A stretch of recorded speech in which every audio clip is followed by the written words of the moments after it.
Bun găsit, eu sunt Sorin Răciulă și bine ați venit la TechZone, emisiunea în care alături de un invitat explicăm concepte din domeniul ingineresc pe înțelesul tuturor, fără formule matematice sau teorii complexe din fizică, care de multe ori chiar și inginerilor le dau bătăi de cap. Astăzi vorbim despre drone, niște gadgeturi, sigur, folosite în area civilă de foarte mult timp, pentru divertisment, cinematică, folosite chiar și în zona militară pentru supraveghere. Dar în ultimii ani, aceste drone sunt folosite ca principale arme de război și sunt unele dintre cele mai eficiente.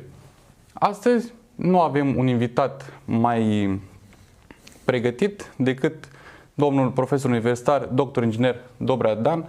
Mulțumesc că ați acceptat invitația la această emisiune și că ați răspuns cu atâta promptitudine și cu atât entuziasm la invitarea noastră. Și eu vă mulțumesc și vă mulțumesc atât numele personal cât și numele facultății și universității. În general, domeniul ăsta tehnic este puțin mai, să zicem, mai ascuns. Multe alte subiecte din politică, din economie sunt mai importante zilele astea și cred că foarte multă lume este interesată și de acest domeniu și cred că este un plus pentru fiecare dintre noi. Bun, înainte să vorbim despre drone, aș vrea să vă întreb cum ați ales să deveniți inginer în electronică? Ok, povestea este puțin mai lungă. Eu am început din clasa 1, am mers la fosta casa pionierilor, dacă se poate spune, chiar așa se spune, iar acolo am avut un profesor foarte bun în orașul meu natal, Onești, domnul Pătrățeanu, care m-a inițiat în acest domeniu și am pornit de la chestii ultra elementare, tranzistor, am făcut diferite cățel electronic, semafor electronic, diferite montaje care mi-a creat bucuria și odată și curiozitatea de a învăța cum să merg mai departe. Un al doilea reper al vieții mele a fost un unchi al meu, unchiul meu statnic Eugen, care este în România considerat părintele televiziunii cu circuite integrate și care el, datorită unor probleme personale, a fost plecat în Occident și mi-a făcut diferite cadouri, un aparat de măsură, niște componente, de exemplu mi-a dat o pungă de rezistoare în codul culorilor. Și așa am fost obligat să învăț codul culorilor pe care le știu din clasa 1-a, 2-a și acum pentru că trebuia să utilizez rezistoarele respective. Mi-a făcut cadou un calculator, de exemplu, și atunci gluma era ca să scoată pe Dobrea de pe stradă, să-l duc în casă ca să stea mai mult în casă. Acum cred că problema e pe dos. Trebuie să găsim diferite activități astfel încât să scoatem copiii din casă, din fața calculatorului, să ducem să bată mingea, să facă ceva sport. Deci, în principal, eu am pornit de foarte de tânăr, să zic așa, iar ulterior, a fi inginer, să zic așa, a fost obiectivul vieții mele, adică văzând ce lucruri pot să fac și ce lucruri interesante pot să fac, a fost, să zicem, unul dintre idealurile când am fost mic. Aici, dacă aș vrea să fac o mică paranteză, vedeți, de exemplu, acea casa pionierilor care acum s-a transformat în casa copiilor, eu consider că a fost un lucru fenomenal de pozitiv. Adică noi ne dorim din ce în ce mai mult să găsim, să zicem, oameni care să... Deci, ca să devii bun, ce trebuie să faci? Trebuie să-ți placă, să iubești meseria, să fii hobbyist și atunci vei deveni bun. Iar un hobby se clădește din clasa 1, din clasa 2 și așa mai departe. De exemplu, în ultimii ani, poate în momentul ăsta ne ascultă domnul primar sau autoritățile locale. De exemplu, eu am dus pe copiii mei la diferite cercuri, la Casa Copiilor. I-am dus la electronică, cercul s-a desfințat. Pentru că domnul a ieșit la pensie, i-am dus la aeromodele, cercul s-a desfințat și nu este nimic în loc. În orașul meu natal, Onești, când am fost la nu știu câți ani la terminarea facultății, am fost la fosta Casa Pionierilor să văd ce era acolo. Și erau numai cercuri de dans, ecologie, cultură civică, vechile cercuri de karting, navomodele, aeromodele, toate au dispărut, nu mai exista nimic. Și atunci eu cred că este un gol foarte mare în care copiii, până la urmă, care reprezintă viitorul nostru, parcă și-ar dori să meargă, dar nu pot să studieze și acest domeniu pentru că nu mai există. Și atunci cred că acest lucru este o pierdere atât pentru orașul Onești, cât și pentru orașul Iași. Și atunci poate... Știu că sunt probleme economice, că și așa mai departe, recunosc, dar poate s-ar găsi soluții astfel încât aceste cercuri să continue și o să vă spun și la niște soluții pe care Facultatea de Electronică le-au găsit, dar totuși, să zicem, viitorul ar trebui statul român să ocupe de el. Deci, pentru mine, ca să zicem, sumarizez aceste lucruri, am avut niște oameni de-a lungul drumului pe care l-am avut în viață, care m-au ajutat foarte mult și care m-au îndrumat și chiar m-au ajutat material. Pe vremea respectivă avea un aparat de măsură chiar analogic, era o chestie foarte... și scumpă și greu de găsit, dar totodată o bună parte din activitatea asta a fost, sau îndrumarea asta a fost dată de către statul român, care prin aceste cercuri pe mine m-a ajutat foarte mult. Și evident că am încercat și ca am fost la aeromodele, am fost la cartic, am fost la chimie, am fost la cerc de română, care tot în cadrul casei, cercul zburător, dacă mă aduc aminte. Am fost la electronică, am fost la informatică și la sfârșit am rămas cu electronica. Tocmai și electronica la ora actuală este hobby-ul meu și atunci este ceea ce mi-am dorit în viață să fac și am reușit să obțin și performanțe, având în vedere că este ceea ce mi-am dorit să fac. Și aș vrea să vă întreb de ce ați ales să urmați o carieră academică. Dumneavoastră sunteți profesor universitar, iar eu sunt student al Facultății de Electronică. Iar mulți dintre profesorii mei, dumneavoastră aveți cel mai înalt grad din didactic. Atunci aș vrea să vă întreb de ce v-a motivat în primul rând să deveniți profesor universitar și să scalați așa mult în această carieră? Deci eu la un moment dat am lucrat la o firmă și apoi ulterior chiar angajat fiind în cadrul facultății am mai lucrat la mai multe firme. Ceea ce pot să spun este că mediul universitar dă o deschidere pe care nu o să o găsești în alte locuri. Adică ajungi la o firmă. De exemplu, am studenți cu care mă întâlnesc, studenți cu care care mi-au fost studenți la diplomă și cu care am lucrat poate puțin mai mult și nu mai întâlnim pe stradă și întreb, ce mai faci? Și între îmi zice, uite că lucrează la o firmă, nu știu dacă putem să dăm nume ca să... Dar oricum, lucra la o firmă din cadrul din Iași și la un moment dat făcea pentru acoperișul, partea de acoperiș a mașinilor, trapa respectivă se deschidă, se închidă. Mai trec câțiva ani, mă întâlnesc noi, ce faci? Același lucru pentru trapa de la mașină. Zic, bine, nu te-ai plictisit? Ei, nu, că folosesc CAN bus, LIN bus, folosesc diferite microcontrolere și așa mai departe. Ei, mediul universitar îți dă posibilitatea, de exemplu, eu mi-am făcut doctoratul cu domn profesor, care acum este academician, Horea Nicolae Teodorescu, am mers pe sisteme de realitate virtuală. În momentul în care, nu știu neapărat că m-am săturat, dar partea mi-am dorit altceva, am trecut pe sistemul EEG, pe clasificare de task-uri mentale, Human Computer interfațarea un calculator și așa mai departe. Apoi am trecut pe partea de embedded și în ultima vreme, în fine, toate acest traseu a fost presărat cu aplicații ale inteligenței artificiale în aceste domenii. Ei, acum în ultima vreme de 6-8 ani, nu știu să vă spun, am început cu partea, să zicem, de drone. Adică, în momentul în care mi-am dorit să fac altceva, nimeni nu m-a oprit să fac acel lucru și astfel că eu pot să spun acum la ora actuală că sunt foarte bun în domenii, dar mai puțin bun într-un domeniu foarte... Dar toate chestiile astea mă ajută pentru că multe din tehnologiile pe care le-am folosit în alt domenii le-am utilizat în domeniul dronelor și cu succes. Deci, de ce am ajuns, în principal pentru mine, de ce este important mediul universitar și mi-am dorit să fiu aici, este datorită acestei libertăți de a face, de a cerceta, de a lucra și nu de a mă specializa pe un domeniu foarte îngust, care sunt convins că este ultra necesar. Deschiderea și închiderea rufului sau a trapei la unei mașini este un lucru util, dar la un moment dat cred că vei ajunge și vrei și altceva în viață. Și atunci, în fine, mulți alții, eu am prieteni și cunoscuți care preferă 8 ore de serviciu, să facă ceva limitat și apoi timpul lor liber este timpul lor liber care fac altceva, citesc, excursii și așa mai departe. Pe că la mine și în timpul meu liber tot electronică fac. Adică, până la urmă, cred că pentru fiecare om din lume există, să zicem, ceva care îl definește și îi se potrivește foarte bine. Pentru mine, mediul universitar a fost, să zicem, ideal. Pentru alții poate un alt mediu este. Deci, principalul lucru este, să zicem, această libertate pe care o ai de a face ceea ce îți dorești până la urmă. Spuneați că acum 6-8 ani ați prins această pasiune, acest interes pentru drone. Și aș vrea să vă întreb un pic despre proiectul dumneavoastră, acea dronă construită de dumneavoastră și să ne povestiți un pic despre ea, de unde a plecat ideea și de ce ați făcut o astfel de dronă. Deci, după cum o să vă mai povestesc de-a lungul discuției noastre, o să vedeți că a realiza o dronă este un hobby extraordinar. Numai că este un hobby destul de costisitor. Și atunci de foarte multă vreme cochetam cu domeniul, citisem, făcusem mici aplicații, dar niciodată n-am făcut pasul să trec ca să-mi construiesc propria mea dronă de la zero.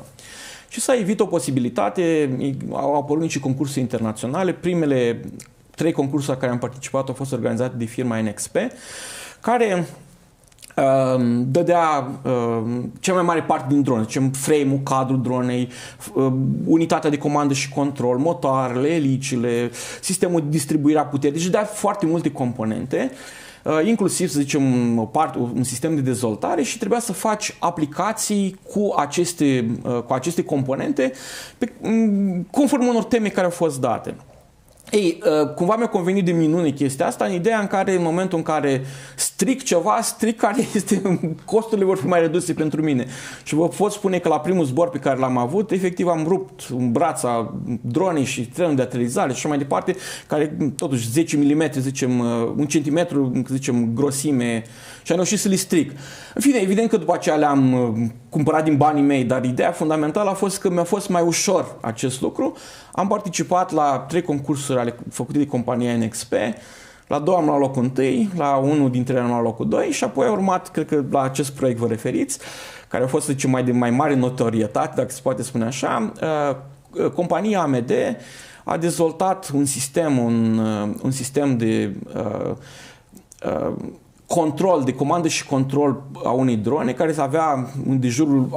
era un procesor obișnuit și de jurul era un FPGA, un circuit programabil care avea o putere foarte mare de calcul. Ca să vă faceți o idee, eu cred că am introdus în el o rețea neuronală, cred că cu vreo 172 de straturi maxim și încă mai era loc. Adică un sistem foarte puternic și ei doreau să vadă aplicații cu sistemul dezvoltat de către dumnealor și am participat la acest concurs și ideea pe care a fost să dezvolt o dronă care să apere o zonă, o anumită arie de alte drone care atacă prin ciocnirea kinetică cu acestea.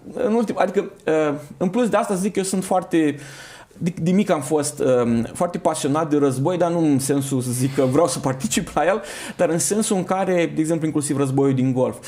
În domeniul militar se investesc foarte mulți bani și atunci acolo există foarte multă tehnică și tehnologie de vârf. Și atunci, interesându-mă electronica, m-a interesat de-a lungul timpului, să zicem, diferitele conflicte care au avut loc, astfel încât să înțeleg, pentru că multe din trendurile ulterioare care au apărut în domenii civile au fost date de domeniile militare. Și atunci am fost foarte curios și am urmărit aceste războaie. Și am văzut că în domeniul războiului, în partea ținând de război din Ucraina, aceste drone FPV au început să aibă succes foarte mare și au început să distrugă echipamente foarte scumpe, tancuri, sisteme de apărare aeriană și așa mai departe, care costă foarte mult și un astfel de sistem și el costă la rândul lui. Dar având în vedere că el costă, zicem, 1000, 1200, 1500 de dolari comparativ cu care pentru o persoană este foarte mult, dar pentru o armată a unei țări nu este chiar o glumă suma asta de bani și aceste sisteme sunt capabile să distrugă echipamente de miliarde de dolari.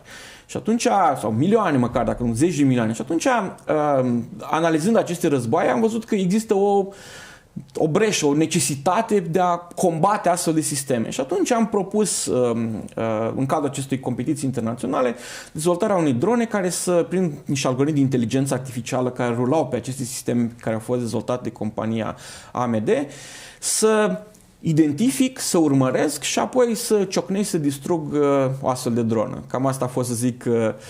Și evident că sistemul l-am dezvoltat, am mers în cadrul competiții internaționale, unde am câștigat locul 1. Iar una dintre, zicem, inovațiile care am adus-o și care ei au fost foarte încântați este că toate aceste sisteme care se bazează pe algoritmi de inteligență artificială, nu există nimic care să fie 100% sigur, adică să detectezi întotdeauna cu o precizie de 100% un tip de dronă inamică. Și cu certitudine vor exista momente în care sistemul respectiv va fi pierdut sau nu va fi, utilizând o detecție pentru o cameră video, nu va fi recunoscută drona inamică. Și în momentul în care tu urmărești ca sistemul tău să se îndrepte, să ai acei algoritmi care să se ciocnească cu drona respectivă, pierderea într-un frame sau în mai multe frame-uri, de exemplu, algoritmii clasici cu care am lucrat, să zicem, cei mai cunoscuți la ora actuală, din familia YOLO, să zicem așa, nici algoritmi și care au fost dezvoltați de diferite echipe de cercetare internațională, în astfel de sisteme în timp real, am obținut pierderea ale capacității de a urmări drona undeva aproape 42 de frame-uri, de exemplu, în care tu pierdeai capacitatea de urmări. Și evident că în momentul respectiv o scăpai și nu reușeai să-ți faci idee, să atingi obiectivul. Și atunci am implementat un algoritm care era compus din 2 componente, care în momentul în care primul algoritm pierdea, cel de-al doilea continua. Chiar și așa, performanțele au fost foarte bune, n-au fost 100%, dar față de algoritmul clasic, adică erau într-adevăr superioare. Iar ulterior, după ce competiția s-a terminat, am dezvoltat algoritmul ăla și am fost o combinație de 3 algoritmi care reușeau să-și atingă acest obiectiv. Și, să zicem, ei au fost foarte încântați, tocmai în ideea că am găsit această combinație, zicem, neobișnuită, care la sfârșit a reușit să-și atingă obiectivul. Și am primit locul întâi, plus că, să zicem așa, de-a lungul timpului eu mi-am dorit întotdeauna să fac ceva practic. Știu că chiar din discuția pe care am avut-o anterior, mi-ai spus că și tu ți-ai dorit poate mai multe lucruri practice. Și atunci, dacă se uite și lumea pe canalul meu de YouTube personal, să vedeți că de-a lungul timpului am acolo foarte multe filme făcute de către mine, cu realizările mele, dar nu numai ale mele, și ale studenților mei, în care am vrut să pun în evidență că algoritmi de tipul inteligență artificială nu sunt numai cu creta pe tablă, ci au aplicații practice, reale, și sau multe filme cu astfel de aplicații făcute și care rezolvă niște probleme care umanitatea sau, să zicem, un grup social uman le are. Și atunci ei au fost foarte încântați, pentru că au trebuit să dovedesc că sistemul funcționează, au trebuit să facem niște filme pe care să le dăm, după aceea au trebuit să intrăm într-o conexiune directă în care ei au verificat că sistemul într-adevăr funcționează. De exemplu, cei de la NXP, la un moment dat, când am luat a 3-a oară locul întâi, cum să zic, senzația asta că, băi, merge, da, oare chiar merge așa cum ne zice, întotdeauna, știți? Și am fost invitat în Statele Unite ale Americii la un târg internațional de-a lor, unde am dovedit în Los Angeles că drona chiar zboară. Am avut un țar în care am făcut demonstrații practice și au fost foarte încântați că, știți, întotdeauna până nu vezi că chiar nu poți să atingi, zice, poate nu o fi chiar așa. Și a fost un lucru foarte plăcut. Și atunci cei de la AMD au fost foarte încântați că ceea ce am realizat practic, ei au văzut că chiar funcționează, chiar merge. În fine, totuși v-am zis, cred că am dezvoltat acest proiect pe o perioadă de vreo 6 luni, nu știu acum exact să vă spun, dar în perioada de 6 luni am reușit să atingem niște performanțe mult mai bune decât a sistemelor anterioare care existau și eu fost foarte încântat. Și așa am reușit să luăm locul întâi și să facem și acest proiect. Sunt convins că foarte mulți studenți al facultăților de electronice din toată țara ne urmăresc și se gândesc, domnule, sună foarte interesant, vreau și eu să fac o dronă. Cum poate un student sau un elev să înceapă să-și facă propriul proiect, o dronă, nu neapărat la fel de complicată și complexă ca a dumneavoastră, o dronă simplă care să zboare și să filmeze, de exemplu? Ok. Cea mai simplă metodă este o persoană care cunoaște domeniul, de exemplu, eu până să reușesc să funcționeze, deci în primul an, la prima competiție care am fost, a fost un adevărat dezastru, nimic nu mergea, am dat-o de pământ, cred că de 25-30 de ori, nici mai știu de câte ori am dat-o și evident toate lucrurile se învață, este un ciclu de învățare. Pentru studenții facultății de electronică pot să spun că le pregătim o surpriză, dacă se poate spune așa, împreună cu domnul profesor care anterior a lucrat la Casa Copiilor. Vom deschide într-o săptămână, două, într-un interval de timp destul de scurt, vom deschide un cerc de aeromodele și robotică în care vom dezvolta sisteme de tip dronă. Drona nu înseamnă musai un sistem de tip quadcopter cu 4 elici și care au și așa mai departe. Înseamnă inclusiv un avion, de exemplu, chiar în cadrul acestui război care are loc și care, zicem, nu este o chestie foarte fericită pentru noi, multe din sistemele tip dronă sunt sisteme de tip avion, tocmai în ideea că un sistem de tip avion are un singur motor și o baterie și atunci are o autonomie mai mare, pe cât orice dron are 4 motoare și atunci automat de aici autonomia este modificată. Și atunci vom deschide un cerc în care atât studenții vor putea care sunt interesați, vor putea să construiască drone, atât avioane cât și drone de tip quadcopter, cât și cercul este dedicat copiilor, și asta este iarăși un lucru interesant, deci copiilor din liceeni din întregul județ, din orașul Iași, județul Iași, că chiar domnul profesor avea înainte la cerc copii de prin satele din jurul Iașiului care veneau la dumnealui ca să învețe diferite lucruri și prin aceste care vreau să-i mulțumesc doamnei decan Daniela Tărnicereriu, care s-a implicat și ne-a ajutat și deci în cadrul facultății de electronică va exista un astfel de cerc pentru copii, pentru licenți și pentru studenții facultății noastre. Acum, mai mult decât atât, evident că cum am învățat și eu singur și alții pot să învețe singur, nu este nicio problemă, primul pas este documentarea. Primul scop, faci o dronă. Ce vrei să faci cu acea dronă? Dacă vrei să faci filmări, de exemplu, ne-am zuburat deasupra în jurul crucii din Caraiman, niște peisaje extraordinare, sunt și filme foarte frumoase, sau să faci un fel de, să zicem, bibliotecă video cu excursiile pe care le faci. Atunci drona va trebui, deci există un raport între greutatea dronei și puterea pe care motoarele pot să o ridice, care nu ar trebui să fie destul de mare. Dacă faci o dronă care este de tip, să zicem, zbor freestyle, în care tu dorești să intri în spații închise, să faci diferite figuri acrobatice, evident că acest raport între greutate și thrust, forța de ridicare a dronei, trebuie să fie altă. Adică trebuie să studiezi puțin ca să înțelegi, iar ulterior, înțelegând diferite lucruri, îți vei construi drona conform propriilor tale interese. Apoi, cel mai bun sfat pe care îl dau este să zboare într-un simulator. Pentru că cu certitudine vor exista o serie de crash-uri, să zicem așa, o serie de prăbușiri ale dronei respective și costă. Și atunci este ideal ca zburând un simulator să dobândești acele deprinderi de bază elementare pe care ulterior să le folosești când vei zbura drona reală și cu certitudine asta este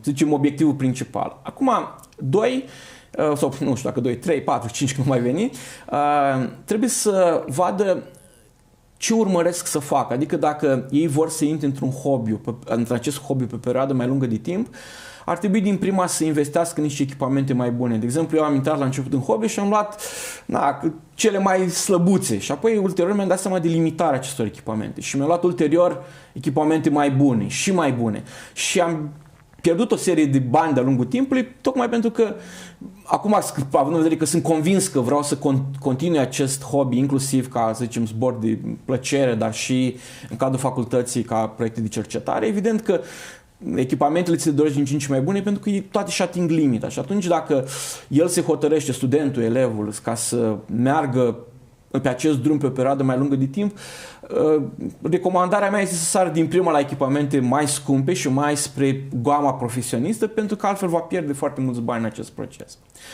Un alt pas, în momentul în care începe să construiască o dronă, de exemplu, prima mea dronă care am făcut-o, deci în afară de cea care a mers la concursuri, care am făcut-o, să zic, pentru plăcerea zborului, este să urmărească diferite filme, diferite tutoriale a diferitor indivizi de pe YouTube care prezintă Rumble și așa mai departe și să-și găsească un frame.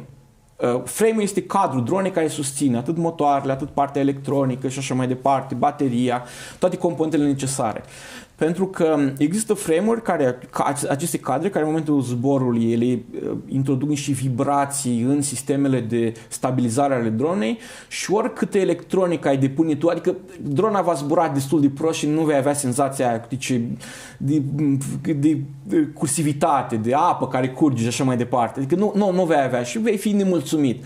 Atunci urmărești astfel de tutoriale, oamenii ca fiecare o să se revolte, uite ce vibrații, uite ce efecte am în camera video care nu sunt corespunzătoare și la sfârșit va găsi un cadru care va fi cel mai bun pentru el sau care va trage concluzia că are aceste efecte minime. Și apoi va trebui să înceapă să-și cumpere toate echipamentele bucată cu bucată, astfel încât încetul cu încetul ulterior să poată să ajungă să-și construiască propria dronă.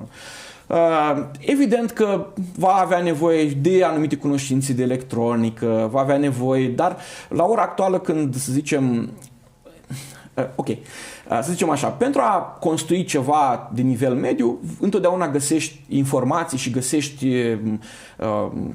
date și tutoriale și PDF-uri din care tu poți să-ți construiești propriul tău echipament.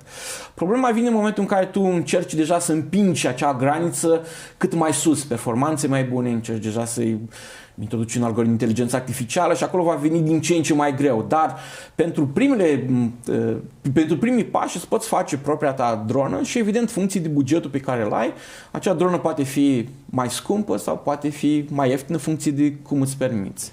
Bun, luăm o scurtă pauză de publicitate și revenim în câteva minute cu discuții despre drone.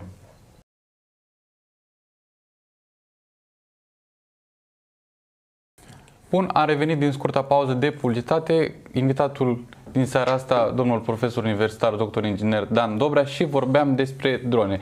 Aș vrea să vă întreb cumva care este costul unei drone ca un proiect pentru un student, iar mai apoi să-mi spuneți care este cumva costul pe care dumneavoastră l-ați dat pentru drona pe care ați făcut-o. Deci, costurile variază foarte mult. Depinde de ce îți dorești să faci. Ceea ce toată lumea dorește este fix acest lucru. Zbori cu drona, ai o cameră pusă pe ea și utilizând această cameră să primești imagini într-o pereche de ochelari și tu efectiv să first person view. Tu chiar să vezi ca și cum ai fi pe drona respectivă. Și într-adevăr senzația este, să zicem, extraordinară. Există sistemele analogice care la ora actuală sunt mai ieftine, dar care eu m-am zburat analogic, zicem, ani înșir, deci sunt foarte ok. Un emițător, să zicem, în partea de VTX, de video transmitter, sistemul de transmisie video, costă de la $20 până, să zicem, dacă mergi pe partea digitală, ajungi până la $150. Iar ochelarii sunt ochelari care sunt gen un simplu ecran de telefon mobil pe care îl poți pune într-o chestie de plastic și vizualizezi cu ambii ochi aceeași informație, sau sunt sisteme care proiectează în ambii ochi o informație distinctă. Și aceste sisteme, deci un sistem digital, un sistem, să zicem, de cel mai ieftin posibil poate fi undeva în jur de $150, $200. Cele mai scumpe pot să ajungă la $650-700. Deci asta este partea care este cea mai scumpă, partea de link-ul de conectare video între dronă și operatorul uman care va zbura. Partea a doua este toate componentele care, iarăși, sunt motoare care le poți cumpăra la $15, sunt motoare care le poți cumpăra la $35. Se mulțește cu 4. Modulul de comandă și control. Sunt module, deci, din, să zicem, mai familii, mai vechi. Firma care produce, în principal, este SGS Thomson, care produce modulele respective. Iarăși, undeva la $50 le puteți găsi, dar le poți găsi și la $150. Și așa mai departe. Elicile, evident, deja încep să fie mai ieftine, la nivel de, să zicem, sub $10 pe bucată, dar evident că în momentul când vei zbura, se rup și ele și atunci trebuie înlocuite. Acum, recomandarea pe care o dau este ca persoanele să înceapă zborul cu sunt niște drone micuțe foarte de 2,5-3 inch care se numesc upuri.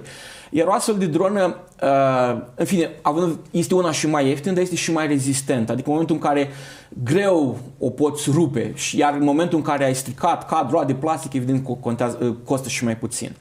O dronă care, iar astfel de drone poți să ajungi undeva, să zicem, undeva $200-250. În momentul în care treci pe drone de 5 inch, cu care deja încerci și dorești să faci, să zicem, diferite acrobații aeriene și așa mai departe, te duci undeva, să zicem, începi de pe la vreo $500 și te poți duce undeva 1000 și ceva de dolari. În momentul în care începi să pui pe aceste echipamente, diferite plăci care să conțină inteligență artificială, de exemplu o placă făcută de Nvidia, costă $250 numai ea însăși, fără nimic altceva. Adică lucrurile încep să coste. Cred că sistemul care l-am făcut eu, nu știu, acum ajungea undeva 1500. Deci niciodată n-am fost curios să le adun bani cu bani, pentru că în momentul în care cu sau fără voia mea le-aș fi distrus, m-aș fi supărat foarte tare. Și atunci, de exemplu, poate ajung 1500, zicem $2000. Iar ca să dau un exemplu, în momentul în care am dezvoltat sistemul, am avut un moment când am făcut eu o greșeală și care am repetat-o, am distrus 2 flight management unit-uri care costau vreo $250. Și le mulțumesc cu ocazia asta firmei NXP care m-a ajutat și mi le-a dat pe gratis ulterior, dar costă. Evident că în momentul în care tu improvizezi, încerci să implementezi ceva, diferite idei, inovații care n-au mai fost, nu toate lucrurile vor curge, să zic așa, foarte lin. Și atunci toate aceste lucruri costă. În momentul în care te susține un proiect de cercetare, îți mai convine. În momentul în care o faci în buzunarul tău, evident că e puțin mai greu. Dar scuzați ca o chestie așa finală, senzația pe care o ai în momentul în care zbori este ceva care cred că fiecare dintre noi, măcar o dată în viață, ar trebui să o experimenteze ca să-și dea seama, este ceva deosebit. O să vreau să intrăm cumva mai adânc în tematica noastră și aș vrea să vă întreb cum credeți că au revoluționat aceste drone FPV războaiele moderne, războaiele curente care sunt astăzi în lume. Revoluția, cum zice, foarte multe lucruri pot să vă spun aici. În principal, toate războaiele prima dată, sunt asociate cu niște costuri. Și costurile cele mai mari, care sunt în general, sunt costurile umane. Și atunci, poți să execuți aceeași misiune cu astfel de dronă, fără ca un avion sau un elicopter sau ca un alt sistem care să aibă un om în mijloc, să ajungă într-o astfel de zonă în care respectivul echipament poate fi dat jos. Și în afară costă echipamentul, dar însă și pierderea unei ființe umane este un lucru care cred că ar trebui să ne întristeze pe toți. Și prima aplicație a lor a fost dată de faptul că au încercat să protejeze viața luptătorilor tăi și să-ți atingi aceleași misiuni și obiective pe care le aveai și înainte. Al doilea lucru este dat de faptul că toate aceste sisteme sunt niște sisteme care sunt clar mult mai ieftine decât un avion care vedeți cât costă, că o fi invizibil, că nu o fi invizibil, costă foarte mult.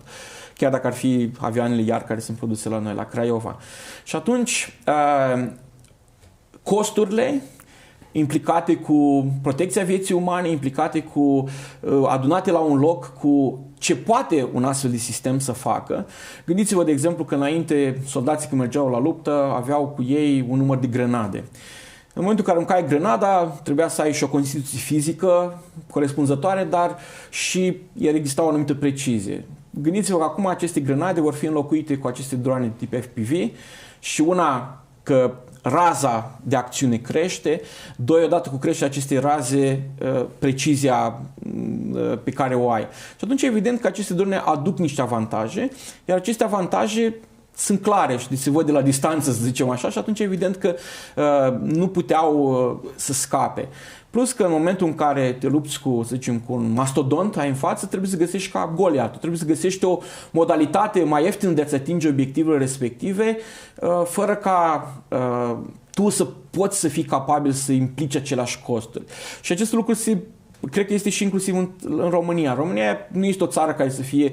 Suntem, comparativ cu multe alte state, mult mai sus, dar nu suntem atât de sus. Și atunci a fi capabil să creezi, să obții aceleași rezultate cu costuri mult diminuate este un avantaj pe care îl ai. Plus că toate aceste drone sunt niște echipamente foarte flexibile. Adică le poți folosi, le trimiți, să zicem, 200-500 de kilometri în adâncimea frontului inamic ca să identifici obiective care ulterior poți să le lovești cu sisteme HIMARS, care ar fi oarbe fără ca tu să ai acele coordonate. Foarte bine aceste sisteme poți să le folosești în război electronic, în care poți să bruiezi. Foarte bine aceste sisteme pot fi folosite efectiv în atac. Foarte bine, deci această flexibilitate pe care ți le oferă aceste tipuri de echipamente, evident că le-au determinat să fie utilizate și evident la ora actuală, dacă vedeți, să zicem, s-a pornit de acele drone tip Shahed care au fost iraniene, inclusiv Statele Unite au copiat acel concept și așa mai departe. Adică foarte multe armate ale diferitelor țări au văzut eficiența și gradul necesitatea lor în cadrul propriei operațiuni și atunci au fost utilizate. În emisiunea noastră Tech Zone, fiecare invitat, indiferent de domeniul pe care îl abordăm, avem o întrebare despre inteligența artificială, pentru că inteligența artificială este tot mai prezentă în viața noastră și aș vrea să vă întreb dacă inteligența artificială este folosită în astfel de drone de război. Cum să nu?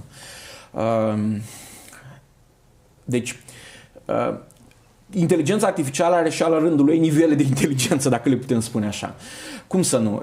De exemplu, există, să spunem așa, una dintre problemele fundamentale pe care aceste sisteme le au este momentul, în ultima fază de lovire a țintii inamice, evident că zona respectivă este protejată sub o formă sau alta de anumite sisteme. Și atunci, modalitatea clasică de protecție, una dintre modalitățile clasice de protecție este să bruiezi electromagnetic legăturile, atât conexiunea video, legăturile de comandă și control a unor astfel de sisteme, sau să bruiezi legătura cu, să zicem, receptarea coordonatelor GPS de la satelit, astfel încât drona să creadă că este cu 2 metri mai la stânga. 2 metri la stânga înseamnă că ea nu și-a atins obiectivul.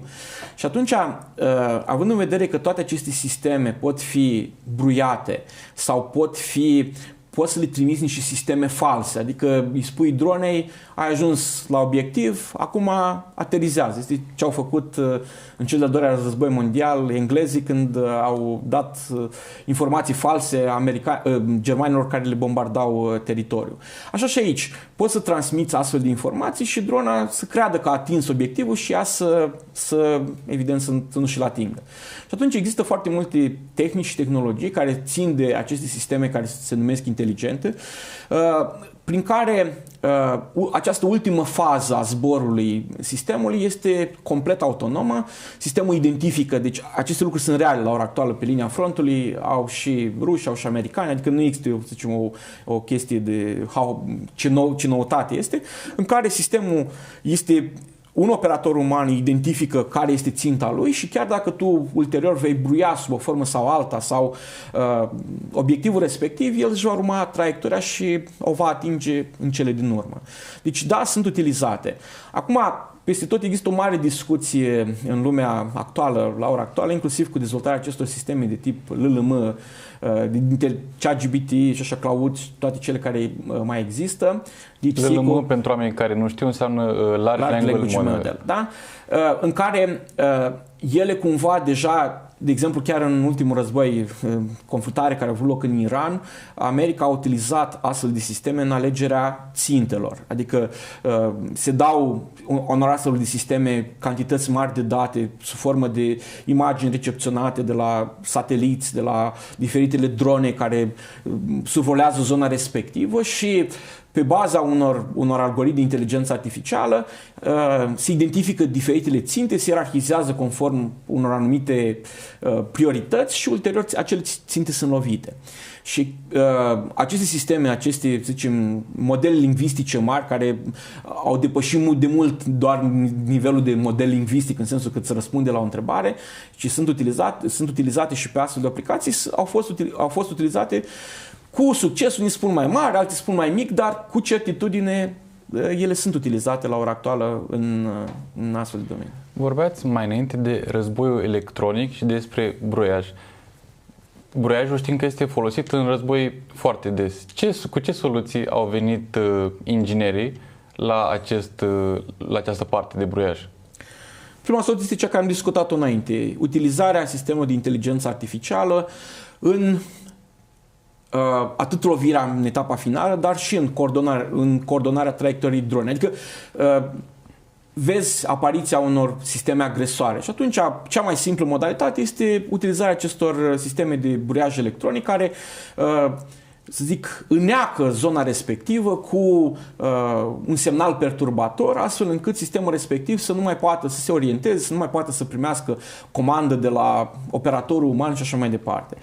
O primă soluție care a fost obținută și care este utilizată este acest bruiaj electromagnetic, numai că toate aceste sisteme, să zic, au evoluat. Și există multe modalități prin care tu încerci să combați astfel de mecanisme. Inteligența artificială este unul dintre ele. Un alt sistem foarte cunoscut la ora actuală este utilizarea celor drone cu fibră optică, în care drona poartă un fel de bobină de fibră optică care este conectată conectată atât la comanda care primește drona, cât și la sistemul de vizualizare. Ele sunt, am văzut astfel de bobine care au ajuns deja la 80 km, deci distanța este înfiorătoare. Dacă la început mergeau undeva 3-5 km, la ora actuală s-au dus foarte, foarte departe.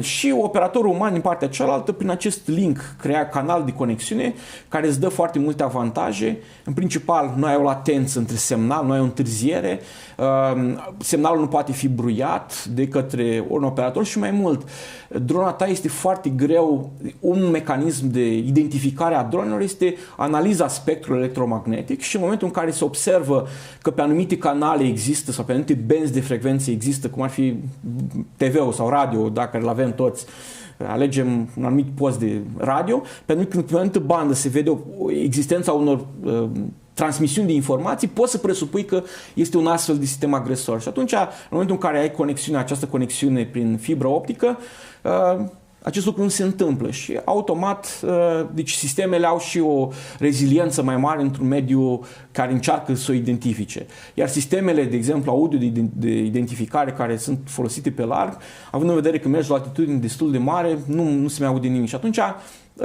este o soluție. Evident că soluțiile sunt mai multe. Există o altă soluție actuală care există, este utilizarea, de exemplu, sunt sisteme care în loc să utilizeze un modul de tip GPS, identifică, merg până la ora actuală 16 astfel de module puse într-o matrice și această matrice îți dă capacitatea. Sateliții sunt undeva sus pe cer, care emit semnalele de identificare și tu ți-ți permite această matrice de module GPS, îți permite să identifici semnalul care îți vine, direcția din care vine. Evident că semnalul de perturbare vine undeva de sol și este un semnal foarte direcționat, îl identifici, îl elimini, îl rejectezi și vei lua de semnale care sunt corespunzătoare misiunii tale, doar semnale care vin din partea superioară. Și asta este o altă metodă prin care încerci să identifici. Sistemele actuale, de exemplu, iarăși, mulți consideră că succesul pe care l-a avut Iranul în lovirea diferitelor obiective a fost dat de faptul că a utilizat sistemul chinezesc Beidou de poziționare GPS. Iar chinezii, evident, și americanii merg pe același lucru, pe partea deci GPS-ul, există GPS-ul bunuri de larg consum pentru când merg eu cu mașina ca să-mi identific poziția, și există și o parte militară în care comunicarea între mine și sateliți este cumva încriptată și eu, cunoscând anumite chei, chiar dacă cineva încearcă să facă spoofing, să zic așa, să-mi spună că eu am o altă poziție decât cea reală. Spoofing, tot la fel, ca să înțeleagă toți telespectatorii, spoofing este acea manipulare de date, cumva, astfel încât poziționarea să fie alterată și ținta să creadă că este în altă parte. În principal, un receptor, în momentul când primește informația, se calează pe acel emițător care are puterea cea mai mare. Sateliții să fiind pus la foarte mare altitudine față de sol, semnalul lor este foarte slab. Și în momentul în care trimite un semnal mai puternic, care trimite niște coordonate false, sistemul se cuplează pe acel canal de transmisie care vine, să zic, mai util. În momentul în care tu introduci niște informații criptografice, e fix cum când mergem pe web, facem http://tlm.ro, de exemplu.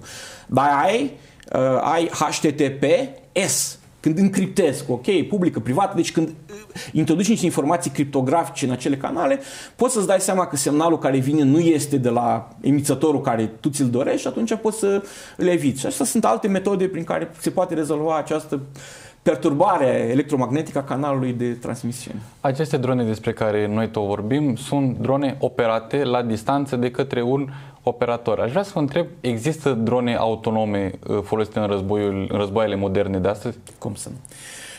Iarăși, autonomia ca și inteligență înseamnă ce se înțelege prin autonomie. De exemplu, toate sistemele Shahed sau Gheran care există la ora actuală sunt folosite, au autonomie în sensul că ele decolează într-un anumit loc, au niște puncte prin care ele zboară pe care trebuie să le atingă, iar la sfârșit se prăbușesc pe un anumit obiectiv care...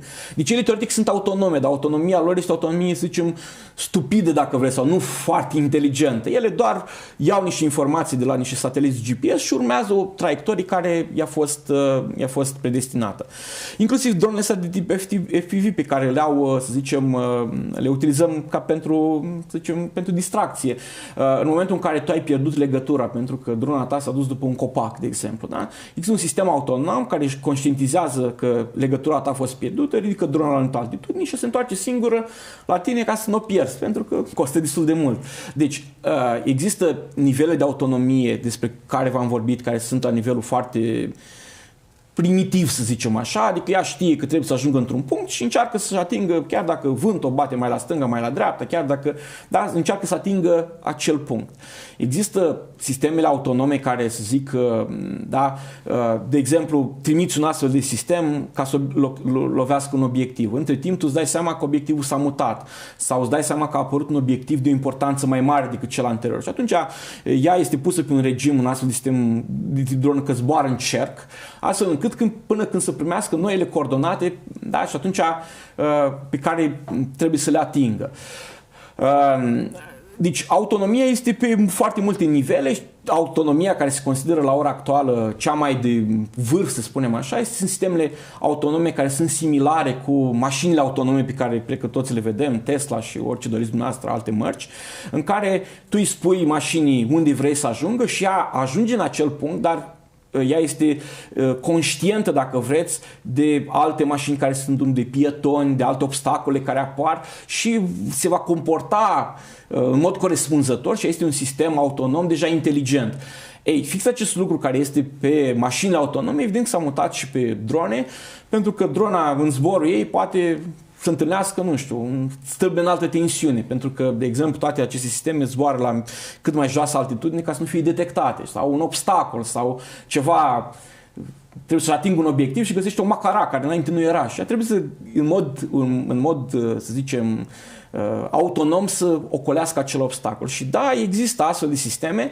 Dacă la mașini autonome aceste astfel de sisteme sunt mult mai larg întâlnite, la drone mai puțin, tocmai în ideea că pentru ca să se atingă aceste obiective necesită foarte multă putere de calcul. Există niște algoritmi care trebuie să perceapă mediul, care trebuie să fie rezistenți la ploaie, la vânt, la diferite, da, un foc care există, orice alte surse care le pot perturba și atunci automat această autonomie nu este chiar la nivelul la care este în cadrul sistemelor. De exemplu, Tesla, ca să vorbim, au un sistem care se numește end-to-end deep learning, adică din momentul în care citești informația de la camera video până când dă comanda către roțile respective să facă stânga-dreapta sau pune mai multă benzină ca să accelereze sau nu, totul este făcut pe baza unei rețele neuronale, end-to-end, de la un capăt la celălalt, sistem de tip deep learning, sistem de inteligență artificială. Ei, în domeniul dronelor, astfel de sisteme încă nu au apărut, dar se lucrează, evident,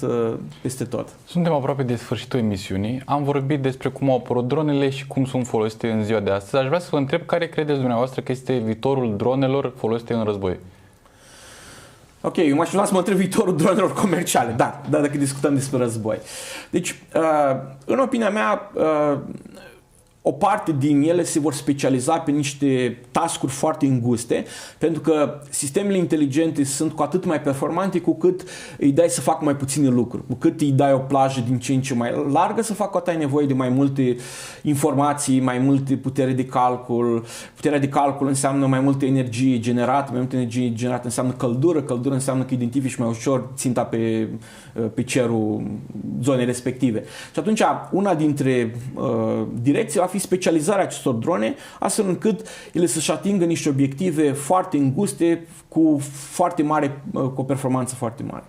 Similar, se vor merge și pe sisteme pe cealaltă direcție, să construim drone care deja, uitați de exemplu aeronave Craiova, care fac celebrele iaruri, avioane românești.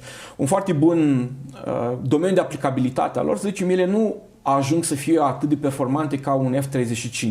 Dar teoretic poți să faci un astfel de sistem să fie un avion de sine stătător, un sistem autonom, care să execute misiuni în tandem, în zone periculoase, în care nu ai vrea să spui un avion F-16 sau F-35, tocmai pentru că costă foarte mult și atunci trimiți un avion mai ieftin, dar care are și el aceleași capabilități de lovire și poți să atingi obiective. Deci ne putem imagina, să zicem, iar un astfel de avion, evident, va trebui să aibă autonomie locală, va trebui să aibă acest human in the loop sau human on the loop, adică un om care este băgat în bucla de comandă și control sau un om care doar supervizează și are zbor autonom și tu din când în când îi mai dai anumite corecții.